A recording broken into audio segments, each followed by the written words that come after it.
For many of these rugby fans, this is their first time in Soweto, a township where mainly poor black South Africans live. Their usual venue is being prepared for the Football World Cup next month, so the game's organisers took the opportunity to make a grand gesture. And some fans say bringing the game to a black stronghold is historic, symbolically bringing together two races who 16 years ago lived in a segregated South Africa. I would never have imagined when I was a child in the old South Africa that this would ever happen. I think it's a wonderful, wonderful uniting experience for everything. I think we should do it more. Rugby has long been an obsession for many white South Africans, but despite attempts to make the national side an engine for change, a truly multiracial event at club level is rare. Some people in South Africa are calling this a momentous occasion, a step towards unifying blacks and whites through sports.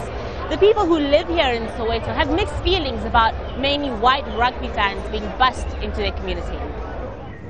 Zolan Tlokoma says too much hype is being made about the game played at Soweto's Orlando Stadium.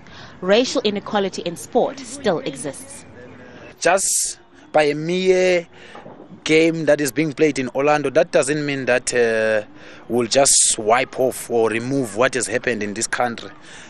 Because if you look at even now, currently, as rugby people in this township, we are very marginalized by the system. And actually, we're not only marginalized, the system is so poor or very bad in such a way that it's even worse than the apartheid era.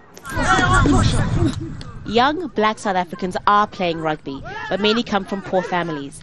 Attending the predominantly white schools where sporting facilities are better is sometimes only an option for black middle-class children. Bussing in thousands of white rugby fans for one day into the township may not erode racial tensions that still exist in South Africa. But for some residents of Soweto, it was a chance to see top-class rugby on their doorstep. Haru, Mutasa, Jazeera, Soweto Township, South Africa.